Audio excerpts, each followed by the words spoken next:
Hello, in this video I'll be showing you how to find out where a function is increasing and decreasing, which is actually a pretty straightforward and simple topic. All you need to know to access this video is just differentiation, and if that's something that's new to you, I'll link my video on that in the video description. So we'll start off by talking about what it means for a function to be increasing or decreasing, and then we're just going to look at two different questions. The first one's pretty straightforward, the second one has a little bit more to it, but again it's not too bad. If you do find this video useful, please do go over to my channel where I have loads of other maths tutorials. So to begin with, let's see what we mean by the words increasing and decreasing. So below I've got this generic cubic, and it doesn't matter what its equation is, we're just going to talk about the words increasing and decreasing. Now let me label up a couple points on this curve. I'll label up this part here and this part here.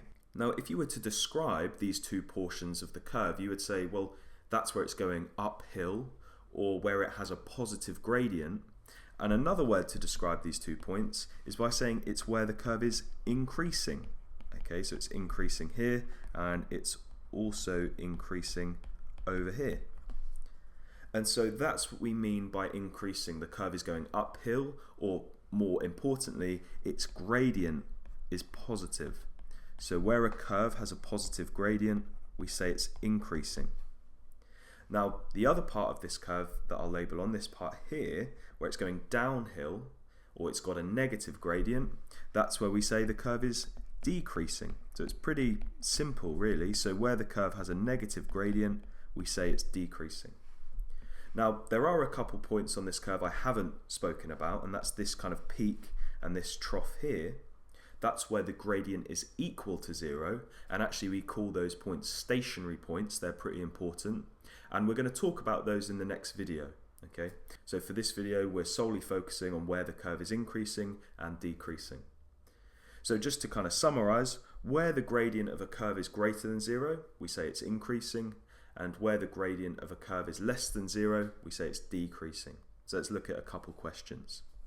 So here we're asked to find the values of x for which this quadratic equation here is firstly increasing and then decreasing. So let's start with the first part, where the curve is increasing, part 1.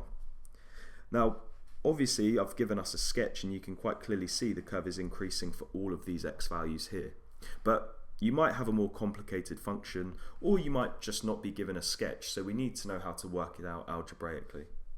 So the first thing we're going to do is find the derivative. So let's find dy by dx, and I'll write that here. So dy by dx, well, that's going to equal 2x plus 2. Now remember, the curve is increasing for all the values of x where the gradient is greater than 0. And so to find those values of x, what we're going to do is take our gradient, 2x plus 2, and we're going to set it to be greater than 0, and that's given us an inequality to solve. So to solve this, I'll subtract 2 from both sides, and that gives me 2x is greater than negative 2. And then I'm going to divide both sides by 2, and that tells me x is greater than negative 1.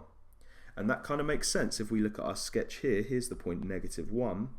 And for all the values to the right of negative 1, you can see the curve is increasing. And that's it. That's pretty straightforward. For the second part, part 2, we're asked to find the values of x for where the curve is decreasing.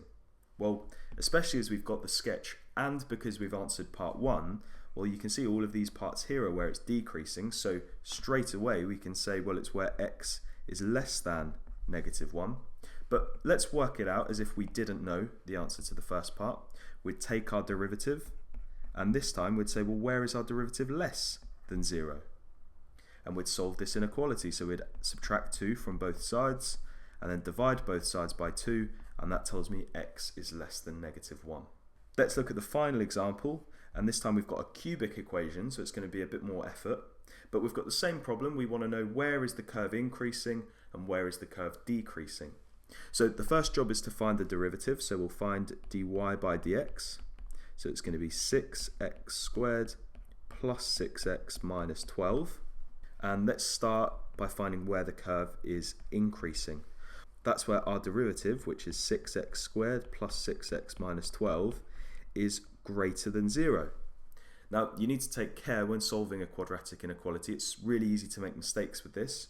What I would always recommend is sketching the curve. Okay, so let's draw a rough sketch of this quadratic here. And so to do that, the first thing I'm going to do is factorize it. And to make it a bit easier to factorize, I'm going to divide each term by 6.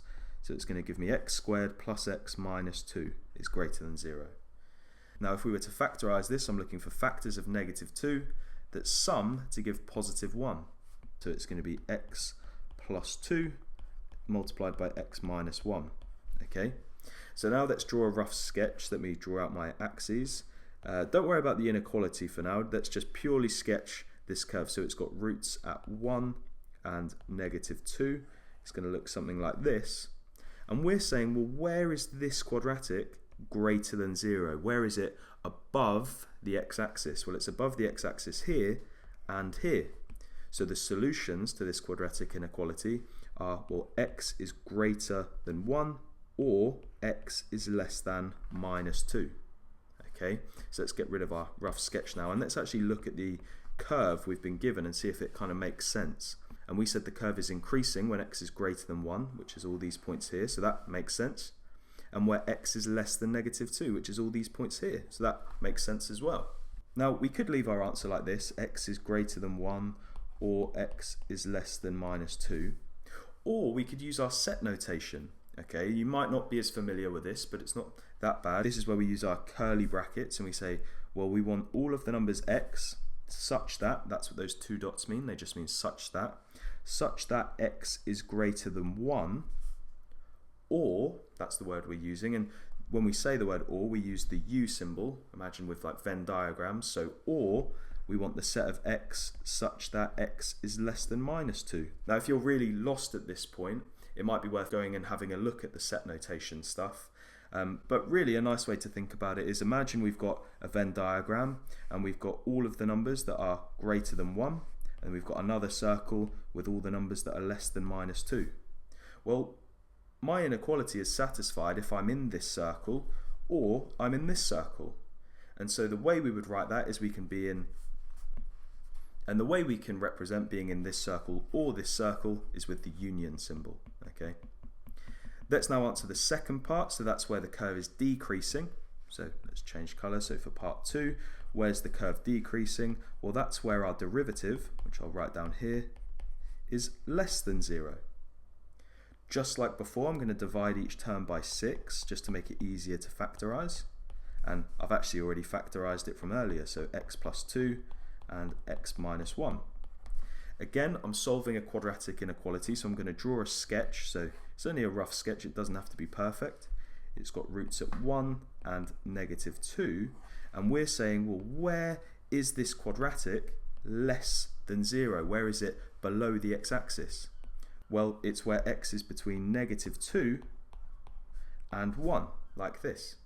And if we now go to our curve and look at the values between negative 2 and 1, you can see that's where the curve is decreasing. Okay, and if we wanted to write this answer in set notation, we could say it's the set of x such that x is between negative 2 and 1. And so that's it for this video. Hopefully it was useful. If it was, please do go over to my channel where I have loads of other maths tutorials, and you can also go over to my website, which I'll link in the video description. You can go over there and I think it's a bit easier to navigate through all the videos I've made.